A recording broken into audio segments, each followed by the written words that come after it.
चौधरी देवीलाल जी की सरकार आ गई 87 में। तो उसके बाद थोड़ा मैं डाउन में चला गया, उन्होंने मेरे ऊपर केस कास बनवा दिए। महेंद्र सिंह टिकैत जी के साथ मैंने काम किया, उनके हर आंदोलन में मैंने हिस्सा लिया है। वो तो एक साधारण से आदमी थे, साधारण से किसान थे, और उनकी एक आवाज़ पर सारा यूपी हरियाणा इकट्ठा हो जाता था। आपने हुड्डा सरकार में संघर्ष किया, लेकिन उसके बावजूद क्यों ये जो आंदोलन है ये क्यों कम पड़ गया, और खट्टर सरकार में इतने कुछ आरक्षण के लिए क्यों नहीं बोल रहे लोग? हर चुनाव में ये होता था भी धर्मपाल लड़ेगा या कोई भी सामने हो, मैं मतलब मैं आ रहा नहीं चुनाव, कोई एक चुनाव आ रहा मैं, बाकी मैंने सब जीते। नरवाना वाले आ गए यहाँ, ज़्यादा उन्हीं की चौधर थी यहाँ। आम आदमी को कोई पूछता नहीं था। कैथल वाले मतलब जितने भी वर्कर थे सारे बाहर के आके, और उन्होंने कब्जा कर लिया यहाँ। और फिर धीरे धीरे जब मेरे आदमी के काम नहीं बने तो मैंने उनको छोड़ दिया। 2000 में जो मैंने चुनाव लड़ा था, और उसमें मेरे 20,000 के करीब वोट आए थे। जब सुरजेवाला जी ने ये देखा सारा हल्का घूम घाम के, भाई इस वाले वोट में तेरे को मिल सकते हैं, और उधर से रणदीप सुरजेवाला नरवाना से लड़ रहे थे, तो उन्हें भी कोई सीट चाहिए थी, तो वो यहाँ कैथल आ गए। तो कैथल आने के बाद फिर उन्होंने मेरा टिकट कटवा दिया, और चलो टिकट तो कटवा दिया था, लेकिन उसके बाद भी उन्होंने मेरे साथ कोई अच्छा बर्ताव नहीं किया। वैसे चौधरी ओम प्रकाश चौटाला मेरी बहुत मतलब इज्जत करते थे। चौधरी देवीलाल जी ने बुढ़ापा पेंशन दी है, बड़ी अच्छी बात है। आजकल जो बूढ़े सारा दिन यूँ बाट देखे जाए कम पेंशन आएंगी। और जो इसका बिल था ना बुढ़ापा पेंशन का, वो उस समय के समाज कल्याण मंत्री नरसिंह राणा जी थे, उन्होंने पेश किया। जैसे चौधरी देवीलाल ने शुगर मिल लगवाया और ये डिस्ट्रिक्ट बनवाया, सोरावाला जी ने नहीं कुछ किया, मतलब जिसके हम गुणगान कर सकते ना। मैंने कोई पैसा नहीं कमाया, मैंने तो मतलब खोया है। कांग्रेस के पीछे काफ़ी पैसा खर्च किया। जब मेरे को टिकट नहीं मिला तो उस वक्त मेरे काफ़ी पैसे खर्च करवा दिए, तो मैं तो पैसा खर्च करता रहा, और मेरे को मिला कुछ नहीं है। मतलब आप एक बड़ा चेहरा रहे हो कैथल के लिए, लेकिन एकदम से ऐसे क्यों डाउन हो गया धर्मपाल जोत?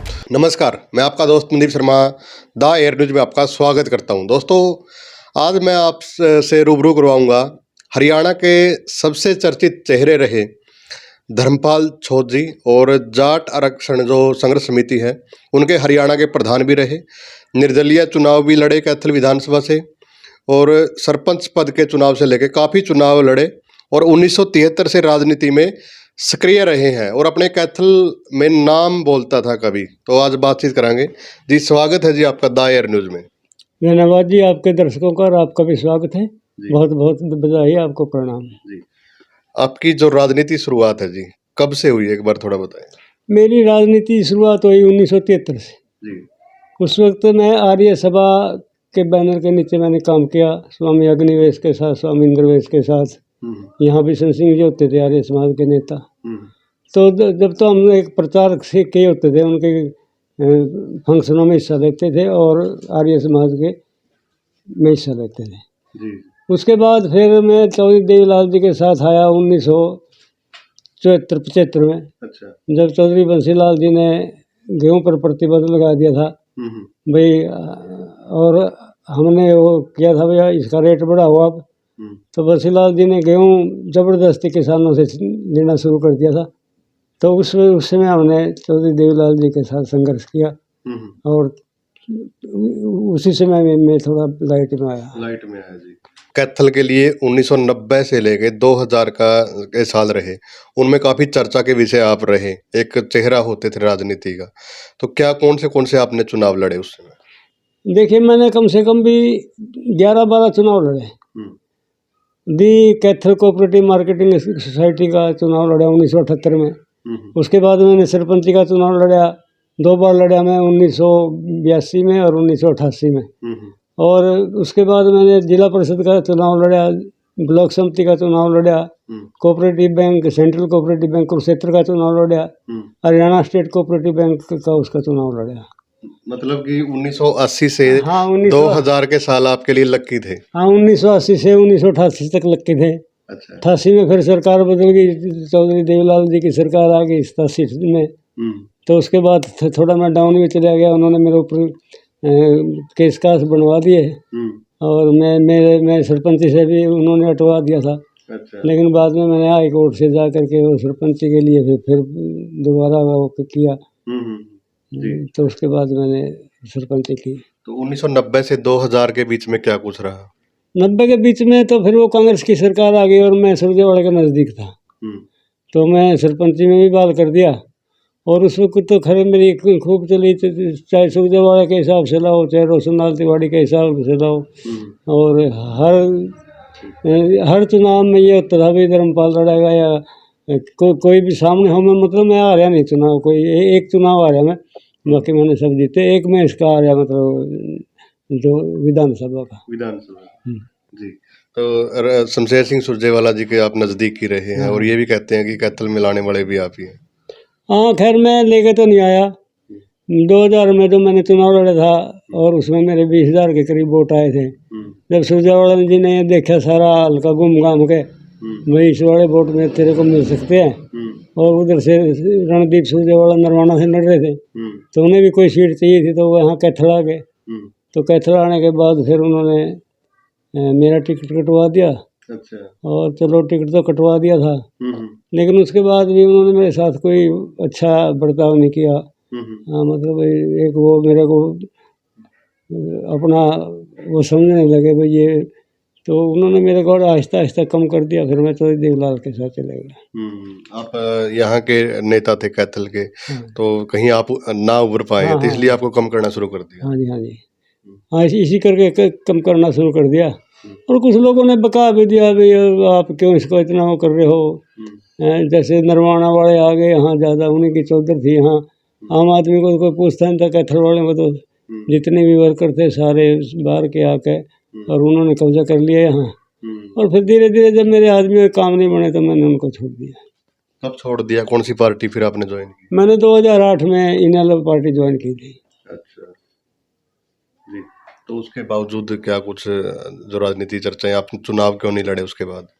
ऐसा है देखो, चुनाव तो टिकट पर लड़ा जाता है, हर बार निर्दलीय चुनाव तो लड़ा नहीं जाता।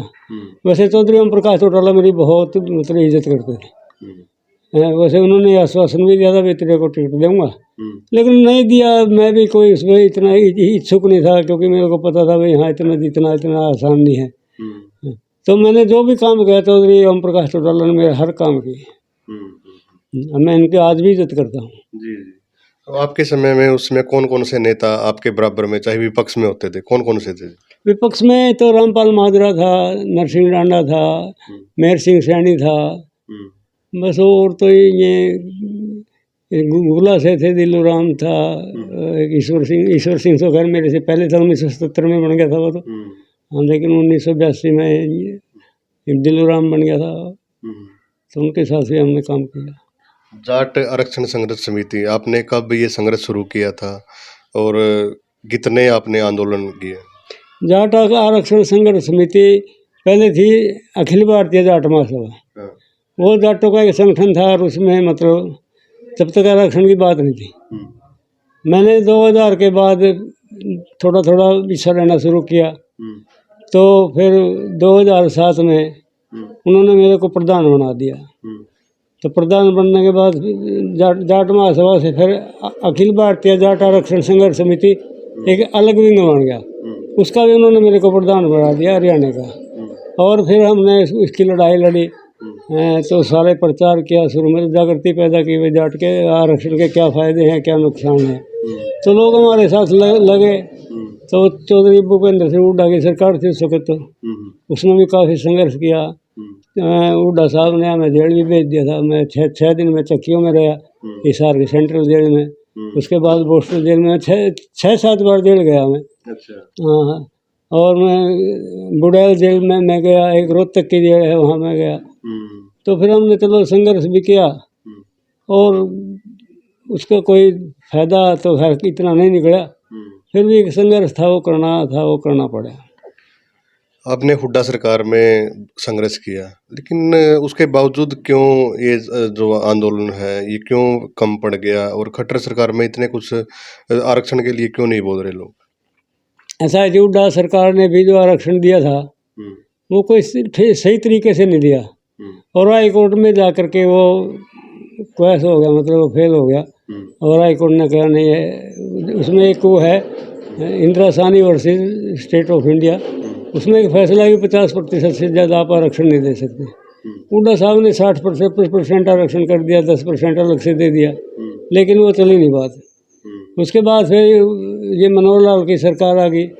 असल में मोदी जी ने भी हमसे वादा करा था वहाँ बुला के, भाई मैं आपने ज़रूर आरक्षण दूँगा, लेकिन इन्होंने भी कुछ नहीं किया।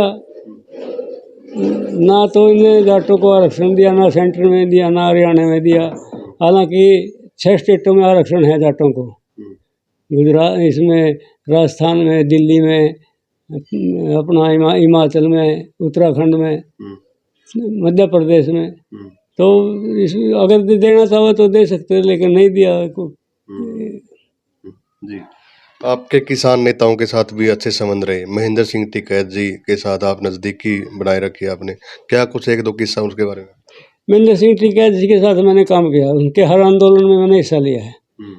वो तो एक साधारण से आदमी थे, साधारण से किसान थे, और उनकी एक आवाज़ पे सारा यूपी हरियाणा इकट्ठा हो जाता था। तो मैंने भी उनके साथ काम किया है, अच्छे आदमी थे। मैं अमृतसर भी उनके साथ गया, यहाँ भी हरियाणा में भी काफ़ी आते जाते रहते थे वो, उनके साथ हर उस पर किया। और यहाँ के जो हरियाणा के नेता थे, किसान नेता थे, घासीराम जी थे, मांगेराम मलिक थे, मांगेराम डिंगा भी कही करते हैं उनको, फतेह सिंह फतवा थे, उनके साथ ही मैंने काफ़ी काम किया है और उनको कुछ सीखा है मैंने कि आपने राजनीति को नज़दीक से देखा है, तो कौन सा नेता, किसने सोचा कि कैथल के लिए या फिर हरियाणा के लिए मुख्यमंत्री कौन सा अच्छा? मुख्यमंत्री हरियाणा के लिए तो बंसी लाल जी अच्छे थे, जिसने गांव-गांव में सड़कें पहुँचाई, गांव में लाइट पहुँचाई, और जो इरिगेशन का था वो लिफ्ट सिस्टम था वो दिया, और उसके साथ जो फुहारा सिस्टम था वो दिया बागड़ के इलाके में। तो ये तो बंसी लाल जी की देन है हरियाणा का विकास। ताऊ देवीलाल जी का भी ये कहते हैं कि जैसे बुढ़ापा पेंशन की अगर बात करें, तो उस समय जो समाज कल्याण मंत्री थे तो स्वर्गीय नरसिंह डांडा जी थे। ये भी कोई? हाँ, चौधरी देवीलाल जी ने बुढ़ापा पेंशन दी है, बड़ी अच्छी बात है। आजकल जो बूढ़े सारा दिन यूँ बाट देखे जाए कम पेंशन आएगी। और जो इसका बिल था ना बुढ़ापा पेंशन का, वो उस समय के समाज कल्याण मंत्री नरसिंह डांडा जी थे, उन्होंने पेश किया था। तो ये तो चौधरी देवीलाल जी की देन है, लेकिन साथ साथ मैं कहूँगा नरसिंह डांडा का भी इसमें कहीं ना कहीं योगदान है, क्योंकि उस समय के मंत्री थे। हाँ। ठीक। और बदलती राजनीति को आप कैसे देखते हैं? आपके समय की राजनीति और जो अब राजनीति चल रही है? देखिए, हमारे समय में राजनीति इतनी भ्रष्ट नहीं थी, ना लोगों को पैसे का लालच था, नेता भी मतलब भ्रष्टाचार के खिलाफ थे। जैसे यहाँ से गुलजार नंदा ने इलेक्शन लड़े थे MP के, लेकिन वो बहुत साधारण आदमी थे, हमने उनके साथ उनका भी साथ दिया। तो वो मतलब कोई पैसा नहीं कमाया उन्होंने। अच्छा, अब जो राजनीति आ रही है तो सिर्फ पैसा कमाने की है सारी, कहीं से हो कहीं से पैसा हो, लोगों को कोई सुनता नहीं। तो ये अब तो भ्रष्टाचार आ गया राजनीति में। उस समय आपने भी कोई ज़्यादा पैसा नहीं कमाया? ना, मैंने कोई पैसा नहीं कमाया, मैंने तो बल्कि खोया है। कांग्रेस के पीछे काफ़ी पैसा खर्च किया। जब मेरे को टिकट नहीं मिला तो उस वक्त मेरे काफ़ी पैसे खर्च करवा दिए। तो मैं तो पैसा खर्च करता रहा और मेरे को मिला कुछ नहीं है मतलब। जी। तो 2000 में जब आपने निर्दलीय चुनाव लड़ा, तो उस समय कौन कौन से आपके जो सामने थे, विपक्ष था, कौन कौन थे? उस टाइम था मेरे सामने लीलाराम था, राजेंद्र शेट्टी था, और बस यही थे मेन। तो एक उसका वो था बहुजन समाज पार्टी का सेक्रेटरी, तो और लीलाराम इनेलो का था, और मैं आज़ाद था, और सुरेंद्र मैदान था। हाँ, लीलाराम को मेरे से 10,000 वोट ज़्यादा मिले थे। सुरेंद्र मैदान मेरे से 1500 वोट पीछे था। और सेक्रेटरी तो काफ़ी पीछे था। जी, आप एक बड़ा चेहरा रहे हो कैथल के लिए, लेकिन एकदम से ऐसे क्यों डाउन हो गया धर्मपाल जोत? देखिए, मेरा जीवन तो संघर्ष करा है। अब मैं बाद में राजनीति में आके मतलब जननायक जनता पार्टी के साथ चला गया था, और जब ये किसान आंदोलन चला तो किसानों का खून तो है ही, तो हमने किसानों की मदद करी, किसानों का साथ दिया, उनको जो जैसे भी सहयोग कर सकते थे किया। इस बात का उन्होंने बुरा माना, भाई मारी वो छोड़ के, और ये किसानी उनके साथ चले गया। तो उन्होंने बल्कि इसका बुरा नहीं मानना चाहिए था, लेकिन उनके दिमाग में क्या थी मैं कह नहीं सकता। तो अब आप कोई किसी भी पार्टी में नहीं हो? ना, मैं किसी पार्टी में नहीं हूँ। तो आज के युवाओं को क्या कुछ आप संदेश दोगे? आज के युवा को तो ये संदेश है भाई, भ्रष्टाचार से दूर रहें, और एक तो ये आपस में जो चुनाव के बाद मनमुटाव हो जाए ना, तो ये नहीं होना चाहिए। ये तो वोट तो 5 साल बाद 2 साल बाद आते रहते हैं। जिसकी मर्जी है, लोकतंत्र में किसी को वोट दो, किसी की मदद करो, किसी का प्रचार करो, आपस में भाईचारा नहीं बिगाड़ना चाहिए, और खास करके किसानों की मदद करनी चाहिए इन्होंने। आपकी राजनीति के कोई ऐसा किस्सा कि वो सुनाना चाहिए लोगों को? बस राजनीति का क्या किस्सा है, जब मैं आरक्षण आंदोलन लड़ रहा था तो उस वक्त हुड्डा साहब की सरकार थी, तो उन्होंने कहा भाई इनको अंदर करो। हमने रेल रोकी थी वहाँ मैयड में, तो फिर इन्होंने मेरे को अंदर कर दिया। जो चक्कियाँ होती है ना, वो कठोर से कठोर सज़ा होती है वहाँ। वो 11/8 की एक बैरक सी होती है, उस बैरक में अकेले आदमी ने रहना। तो मेरे को 6 दिन उन्होंने उसमें रखा। तो फिर भी जब हमने नहीं मानी, तो फिर इन्होंने खापों वाले चौधरियों को बुला कर फिर ये समझौता करने की कोशिश की। तो ये मेरे लिए तो ये एक अच्छा अनुभव हुआ। चौधरी बंसीलाल की बात करते हैं, उन्होंने शराबबंदी की थी, शायद उनकी वजह से ही सरकार आई थी उनकी, तो जाने का क्या कुछ रीजन रहा? देखो, चौधरी बंसीलाल जी की सरकार आई, वो शराबबंदी पे ही आई। औरतों ने बहुत साथ दिया, भाई शराब बंद होगी और सारा पेंडा छूटेगा इनसे। लेकिन उसके बनने के बाद वो उस पर कंट्रोल नहीं कर सके। उसके जो खुद मंत्री थे या मंत्री के चाहने वाले थे, वो शराब बेचने लग गए। फिर आम जनता ने भी सोचा भाई ये तो वैसे फ्रॉड है, इसमें कोई फायदा तो है नहीं। फिर सब शराब बेचने लग गए। मतलब वो अपने जो भी इसमें संलिप्त थे वो सब बेचने लग गए। पंजाब की शराब आने लगी यहाँ ठेके की। उसमें आपने जितने भी चुनाव लड़े या फिर 2000 से पहले का समय, 2010 से पहले का समय अगर देखें, सोशल मीडिया नहीं थी, मोबाइल नहीं था लोगों के पास, कैसे आप प्रचार करते थे? कैसे लोगों को कोई स्कीम आती थी, कैसे बताते थे? जैसे गाड़ी ले ली, गाड़ी में स्पीकर लगा लिया, बैठ के प्रचार करना। भाई आज जैसे ये नेता होगा, वो नेता होगा, ये नीतियाँ हैं, ये किया है, वो करेंगे आगे। तो इस तरीके से मतलब गाड़ियों में ही प्रचार होता था, और गाड़ी भी बहुत कम होती थी, एक दो गाड़ी होती थी स्पीकर वाली, तो उसी को लेकर के सारा दिन घूमते रहते थे। जी। तो आज का जो जमाना है, 1 मिनट में ही बात विदेशों तक भी पहुंच जाती है। हाँ, आजकल तो सोशल मीडिया का जमाना है, और चैनल इतने हो गए हैं।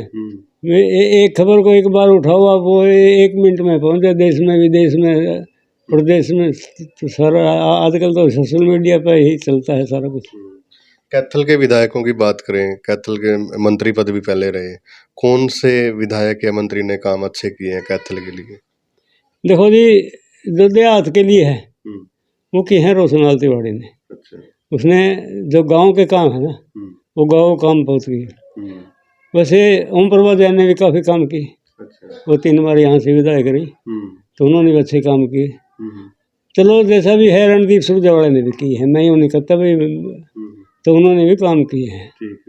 हाँ। और जो सोरेवाला जी का नाम आता है, तो उन्होंने क्या कुछ किया? क्योंकि उनके पास एक बड़ा मंत्रालय रहा है, वो शायद फाइनेंस मिनिस्टर रहे हैं। हाँ, वो सोरेवाला जी फाइनेंस मिनिस्टर रहे हैं, लेकिन उनका कोई काम उल्लेखनीय नहीं है जो गिनवास काम। किसी न किसी सरकार में कुछ ना कुछ बनता रहा है। जैसे चौधरी देवीलाल ने शुगर मिल लगवाया, और ये डिस्ट्रिक्ट बनवाया। सोरेवाला जी ने नहीं कुछ किया, मतलब जिसके हम गुणगान कर सकें। बातचीत करने के लिए धन्यवाद जी। धन्यवाद। तो वीडियो को ज़्यादा से ज़्यादा शेयर करें, और आप लोगों ने वीडियो देखी, आपको कैसी लगी कमेंट जरूर करें। धन्यवाद।